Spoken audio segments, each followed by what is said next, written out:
Welcome back. Telangana రాష్ట్ర మాల సంఘాల JAC chairman చెరుకు రామచంద్ర సంచలన వ్యాఖ్యలు చేశారు. దేశంలో రాజ్యాంగాన్ని మార్చేందుకు కేంద్ర బీజేపీ ప్రభుత్వం కుట్ర పన్నుతున్నది. అందులో భాగంగానే ఎస్సీ వర్గీకరణకు మద్దతుగా సుప్రీంకోర్టు తీర్పు వెలువరించిందని అన్నారు. ఎస్సీ వర్గీకరణ అంశంపై సుప్రీంకోర్టు ఇచ్చిన తీర్పును ఖండిస్తున్నామని అన్నారు. ప్రభుత్వ పథకాలు అయిన దళిత బంధు, ఎస్పీ కార్పొరేషన్ నిధులను మాలల తీవ్ర అన్యాయానికి గురయ్యాయని విమర్శించారు. ఈ పథకాలలో ఏ కులాల లబ్ధి సొంతాలు శాస్త్రీయంగా లెక్కలు తీయాలని డిమాండ్ చేశారు.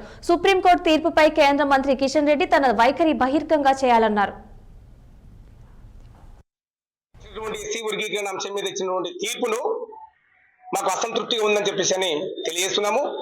మరి గతంలో 10 సంవత్సరాల క్రితం నుంచి 10 సంవత్సరాల్లో ఉన్నటువంటి ప్రభుత్వాలు ఏదైతే అమలు చేసినటువంటి పథకాలను కూడా మరి ఎవరు లబ్ధి పొందిరు, ఎవరు లబ్ధి పొందలేదు, ఎవరు నష్టపోయారు అనే అంశాలను కూడా శాస్త్రీయంగా మీరు దానిని లెక్కలు చేయవలసిన అవసరము మరి రాష్ట్రాలకు ఉన్నది.